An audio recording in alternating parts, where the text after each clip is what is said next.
2007 میں قنوج پہنچ گیا پڑھنے کے لیے کہ حضرت مجھے کچھ پڑھا دیجیے.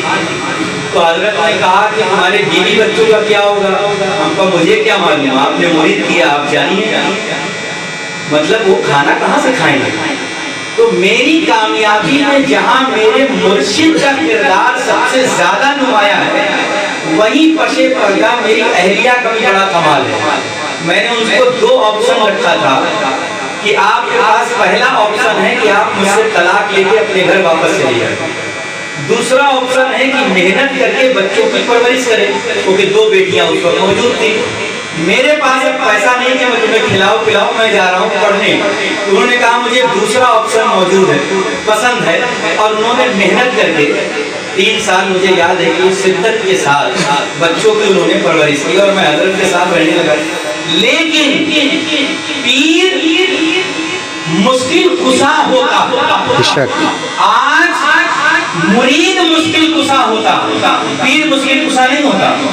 پیروں کے گھر میں جو چراغ جل رہے وہ مریدوں کے پیسے سے، مرید کے نذرانوں سے پیر کا گھر چل رہا ہے. لیکن میرے ساتھ ایسا نہیں رہا. اگر میں 1000 مرتبہ قنوج گیا تو 900 مرتبہ کا کرایہ میرے مرشد نے مجھے دے دیا. سبحان اللہ. ایسا نہیں تھا کہ میرے پاس ہوتے نہیں تھے، لیکن وہ دیتے تھے. اور یہی نہیں، ان 3 سالوں میں وہ مجھے 4000 روپے مہینہ دیتے تھے. پڑھاتے الگ تھے، کھانا اپنے گھر کا کھلاتے تھے اور رقم دیتے تھے کہ اس سے تمہاری زندگی کٹ جائے گی. کیا آج پیروں کے اندر ایسی بات پائی جاتی ہے؟ پیر تو بہت آتے ہیں، دعوے بھی بڑے بڑے ہوتے ہیں، لیکن مرید کا مشکل کشا کون ہوتا؟ آپ اس سے اندازہ لگائیے جو ہے کہ پیر کیسا ہونا چاہیے. اور مجھے وہ دن بھی یاد ہے کہ ماں باپ کے ساتھ رہتے ہوئے بھی کیونکہ الگ کھانا پکتا تھا، ایک 10 دن قریب میں اپنے مرشد کے ساتھ رمضان میں قنوج رہا، لیکن بچوں کا کوئی لباس نہیں بنا. تو جب وہاں سے الوداع پڑھ کے ہم چلنے لگے تو حضرت نے کہا کہ میں حضرت جانا چاہتا ہوں. تو کہا مجھ سے ملے بغیر مت جانا. تو میں سوچنے لگا آج تک تو ایسا ہوا ہی نہیں ہے کہ میں بغیر ملے جاؤں. مجھے چھوٹی مسجد میں تنہائی میں ملے اور دوسرے کسی مرید کو آنے نہیں دیا. اور مسافے میں نذرانہ جو مرید دیتا ہے اس میں مجھے الٹا نذرانہ دیا اور کہا بچوں کا لباس لے لینا. یعنی پیر کو پتا ہے کہ بچوں کا لباس عید کا نہیں بنا ہے. پیر کامل کی نظر دیکھو. تو میں نے جیب میں اسی طرح رکھ لیا. سفر کیا، بنارس آئے تو ڈر لگا تھا کہیں چاند نہ ہو جائے. 29 تھا. پھر مجھے اچانک یہ خیال آیا کہ مرشد نے کہا ہے کہ لباس لے لینا تو چاند تو ہونا ہی نہیں، اب تو 30 کا ہوگا.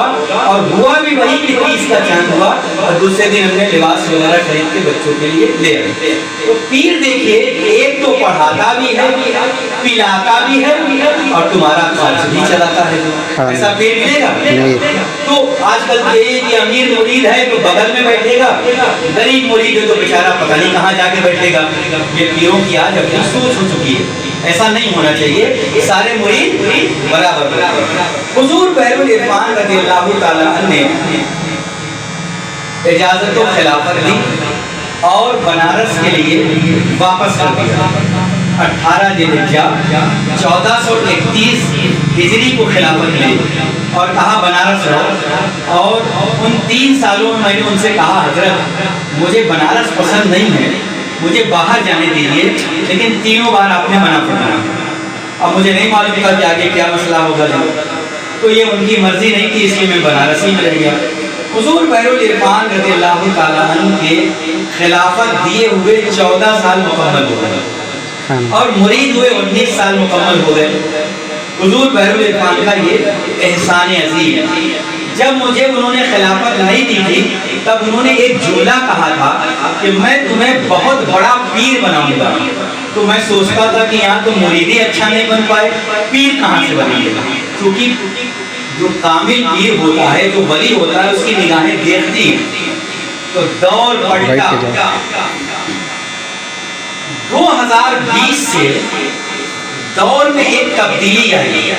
جب حضرت کا وصال ہو گیا، یوں تو میرے مرشد کے بھی خلیفہ امریکہ اور چائنا اور دیگر دوسرے بیروت وغیرہ میں خلیفہ موجود ہیں، اور میں اس کا گواہ ہوں کہ میرے سامنے انہوں نے بدیسیوں کو خلافت دی. لیکن 2020 کا جو رمضان آیا وہ ایسی تبدیلی لایا کہ سب سے پہلے ترکی کے ایک بہت بڑے شیخ اوزر قادری نقشبندی دامت برکاتہم العالیہ نے نہ جانے کہاں سے انہیں میرا نمبر ملا، انہوں نے واٹس ایپ پر میسج کیا عربی میں اور سلام دعا ہوا، اور کچھ دیر کے بعد انہوں نے خواہش ظاہر کی کہ آپ مجھے خلافت دیجیے، جو پہلے سے پیر ہو، اور وہ خود کہہ رہا ہے ترکی میں بیٹھ کر کہ مجھے خلافت دیجیے. غالباً وہ 17 رمضان رہا ہوگا. میں قسم پڑ گیا کہ کہاں ترکی کہاں ہندوستان، اور یہ نسبت کی رنگ کیسے چڑھ رہی ہے. تو میں نے ان سے کہا کہ مجھے کچھ وقت دیجیے، میں آپ کو خلافت دوں گا، مگر مجھے کچھ وقت دیجیے. اور میں رات بھر سوچتا رہا. پھر میں نے کہا کہ 17 رمضان ہے، انکار نہیں کرنا چاہیے، شاید میرے مرشد کی مرضی یہی ہے. اور میں نے ان کو خلافت دی، اور جب میں نے انہیں خلافت دی تو انہوں نے اس خلافت کو لینے کے بعد ترکی کے اندر پرچار پرسار شروع کر دیا. سبحان اللہ. اور بڑے بڑے مشائخوں کو ذکر کرتے کہ آپ ہندوستان کے فلاں پیر سے خلافت لیجیے، یہ ان کا نمبر ہے. ایک تو خود لیا، اور اس دور کا حال ایسا گزرا 2023 تک کہ استنبول میں ایک مسجد ہے، مسجد عثمانیہ، اس کے امام ہیں شیخ عبدالباقی. انہوں نے خط لکھ کر کے پھر خلافت لی. یعنی ترکی، استنبول اور ترکی کے اندر ملا کے 8 خلفاء موجود ہو گئے. اس کے بعد فلپین سے آیا، وہاں خلیفہ بنایا. پھر یمن، شام، سیریا، لیبیا، اور ابھی 15 دن پہلے یا 1 مہینہ غالباً پہلے چائنا سے شیخ وقاص نے جو ہے ویسے ہی میسج کیا. تو میں نے پوچھا کہ آپ کو میرا نمبر کہاں سے ملا؟ تو انہوں نے کہا مسجد عثمانیہ کے امام سے. تو یہ بات جو میرے مرشد نے کہی تھی، بھائی بظاہر میں آپ کے لیے ایک عام انسان ہوں اور وہ بھی عام انسان، لیکن جب انہوں نے کہا تھا کہ میں بڑا پیر بناؤں گا تو وہ کرامت ان کی آج ظاہر ہو گئی کہ جسے میں نہیں جانتا، جس ملکوں تک میں پہنچا نہیں ہوں، ان ملکوں کی نسبت آفاق بنارس سے ہو کر کے یہ فیضان دیکھی حضور بہرالعرفان. تو مجھے یہ احساس ہو گیا، اور وہ سارے لیٹر جو انہوں نے عربی میں لکھے ہیں وہ آج تک میں نے محفوظ رکھا ہے تاکہ کوئی یہ نہ کہہ سکے کہ آپ نے جھوٹ بولا. اس میں عربی میں لکھا ہے کہ میں آپ سے چاہتا ہوں، اور اس کے 2 گواہ ہیں، ایک مولانا عبدالمطلب صاحب اور دوسرے مولانا نبیل اختر صاحب. پھر ہندوستان کے تمام جو سوچوں کی خانقاہ آفاقیہ مجددیہ جو نور منزل کے اندر قائم ہوئی تھی، جس کی افتتاح حضور بہرالعرفان نے کی تھی، اس کی نسبت کا عالم یہ ہوا کہ اس وقت ہندوستان اور بیرونی ممالک کو ملا کر تقریباً 50 خلفاء خانقاہ آفاقیہ مجددیہ بنارس کے موجود ہیں. سبحان اللہ. اب کچھ لوگ نفرت بھی کرتے ہیں، کچھ عیب تلاشتے بھی ہیں. تو میرے مرشد نے مجھ سے ایک مرتبہ کہا تھا کہ ہر مخالفت کا جواب ہے کام کام کام. سبحان اللہ. کام کرتے رہو، مخالف کی طرف مڑ کر مت دیکھنا، نہیں تو وہ پھر دوسرا سوال کرے گا. اور پھر ایک دن ایسا آئے گا کہ کچھ تو پہلے ہی مان جائیں گے، کچھ جانے کے بعد کہیں گے کہ افسوس صد افسوس، جسے ہم برا کہتے رہیں وہ تو مجھ سے کہیں آگے چلا گیا. تو یہ مجھے فخر نہیں ہے، یہ مجھے فخر نہیں ہے، مجھے حضور بہرالعرفان کی کرامت کا یقین ہو گیا. انہوں نے جو کہا تھا وہ بالکل سچ ہو گیا. اور اس خانقاہ سے شاخیں ٹوٹی، اس خانقاہ سے شاخ ٹوٹی. جب پڑھے لکھے لوگ کسی جگہ آتے ہیں تو وہاں نفاق پیدا ہوتا ہے. کیونکہ وہ سوچتا ہے کہ میں عالم ہوں، میرے سر پر دستار ہے، تو وہ سوچتا ہے کہ لوگ میرے ہاتھ کیوں نہیں چھو رہے، لوگ میرے پاس کیوں نہیں آ رہے، تو وہ گول بندی کرتا ہے اور ایک ٹکڑی الگ ہو جاتا ہے۔ تو ٹکڑی الگ کر کے اگر ان 7 سالوں میں تم نے کچھ کیا ہوتا نا تو مجھے تسلی ہو جاتی، لیکن کرتے کیسے؟